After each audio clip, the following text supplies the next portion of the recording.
what I wanted to talk about today were the general challenges with data sharing, but from a repository perspective. So I'll be sharing some results from surveys that were done on research scientists, practices and perceptions on data sharing, the role of repositories in open science, and how changes in policy by funders and publishers have affected repositories.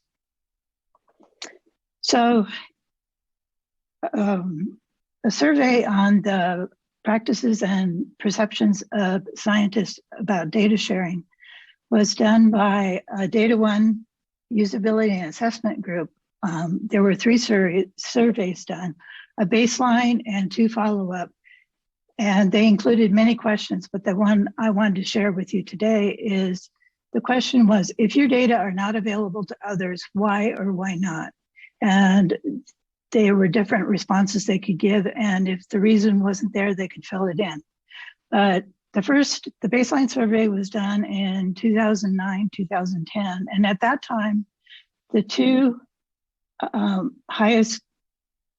the 2 reasons given for not sharing data was insufficient time and lack of funding.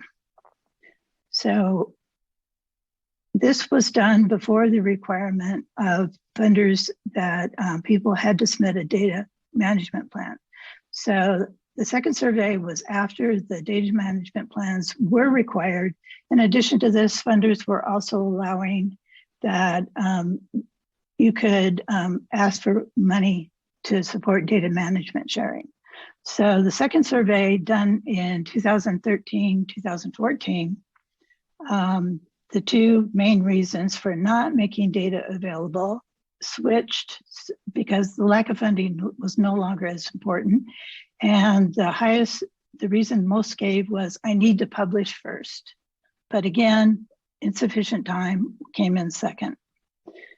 Between the time of the second survey and the third survey was when a lot of the journals made a requirement that data used in a study that was published be deposited in a repository and made accessible to others.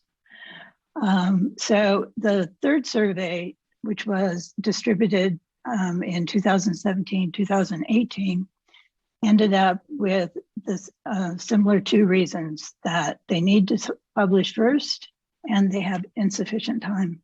These studies were international and they were for all disciplines, not just environmental scientists. So as far as not having enough time, this is an opportunity for researchers to get better acquainted with what a research data repository has to offer. They can provide long-term access to research data, and each of the benefits that are listed here actually contribute to making data fair. So the first one is that you can avoid the cost of recreating data if it's already in a repository. By having funding and infrastructure for data management, most data repositories, also the staff are trained in data stewardship. So you end up with all the necessary requirements for fair data, a unique identifier, a PID or a DOI. The data are backed up and the security is there. In addition, another benefit of a data repository is the long-term usability and reuse of data. And this is because most repositories have data curators who can make sure that the metadata are sufficient and there's a quality control aspect. Another thing that research data repositories can do is, sorry about that, is it's a step in the direction of making scientific results transparent, and a step towards being able to reproduce results of research results. In addition, many repositories actually add value-added data products such as tools and services so that you can visualize data and you could actually do some integration.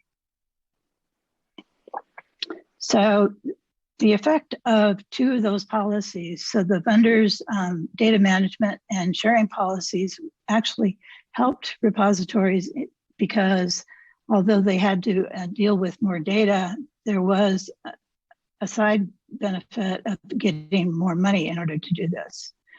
The journal open data sharing policies also had benefited repositories, but they brought their own set of issues along with it.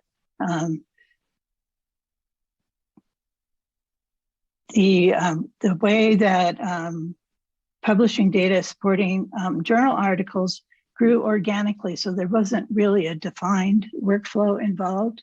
So one of the side effects is researchers don't always understand how long it will take to curate data. So they write an article and the publisher says, I need a DOI for your data so that it can go through review. And they ask the repository for it with maybe a day or a week turnaround time, and that's just not sufficient. So the repositories are working now with publishers to actually come up with an agreed upon workflow. And the other aspect of that is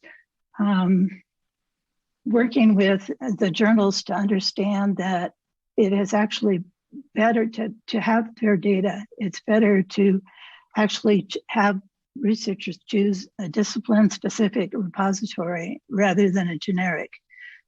The generic repositories like Figshare and Zenodo do make data citable and shareable, but they have a very minimum metadata requirement, so you can't address the other aspects.